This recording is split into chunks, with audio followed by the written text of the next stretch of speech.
Chapter 11. Nightgown. We had lain thus in bed, chatting and napping at short intervals, and Queequeg now and then affectionately throwing his brown tattooed legs over mine, and then drawing them back, so entirely sociable and free and easy were we, when at last, by reason of our confabulations, what little nappishness remained in us altogether departed, and we felt like getting up again, though daybreak was yet some way down the future. Yes, we became very wakeful, so much so that our recumbent position began to grow wearisome, and by little and little we found ourselves sitting up, the clothes well tucked around us, leaning against the headboard with our 4 knees drawn up close together, and our 2 noses bending over them, as if our knee pans were warming pans. We felt very nice and snug, the more so since it was so chilly out of doors, indeed out of bedclothes too, seeing that there was no fire in the room. The more so, I say, because truly to enjoy bodily warmth, some small part of you must be cold, for there is no quality in this world that is not what it is merely by contrast. Nothing exists in itself.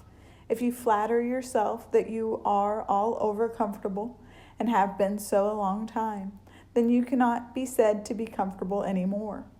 But if, like Queequeg and me in the bed, the tip of your nose or the crown of your head be slightly chilled, why then, indeed, in the general consciousness, you feel most delightfully and unmistakably warm. For this reason, a sleeping apartment should never be furnished with a fire, which is one of the luxurious discomforts of the rich. For the height of this sort of deliciousness is to have nothing but the blanket between you and your snugness and the cold of the outer air. Then there you lie like the one warm spark in the heart of an Arctic crystal. We had been sitting in this crouching manner for some time, when all at once I thought I would open my eyes.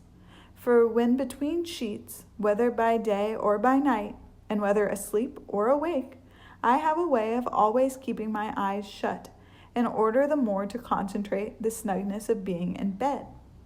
Because no man can ever feel his own identity aright, except his eyes be closed, as if darkness were indeed the proper element of our essences, the light be more congenial to our clayey part.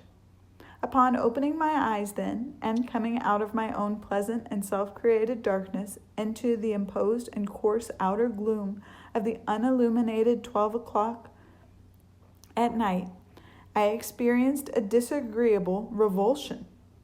Nor did I at all object to the hint from Queequeg that perhaps it were best to strike a light, seeing that we were so wide awake, and besides he felt a strong desire to have a few quiet puffs from his tomahawk.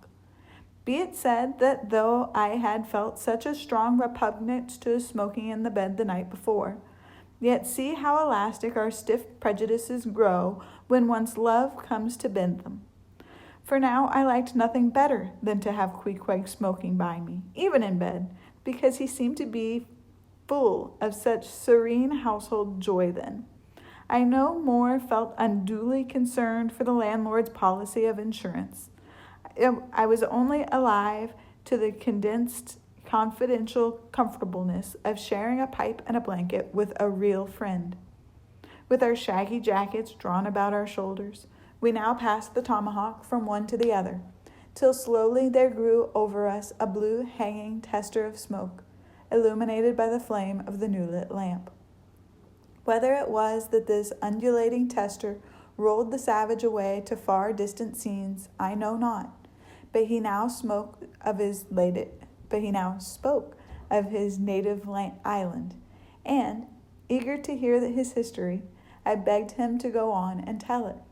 He gladly complied, though at the time I but ill comprehended not a few of his words, yet subsequent disclosures, when I had become more familiar with his broken phraseology, now enable me to present the whole story, such as it may prove in the mere skeleton I give.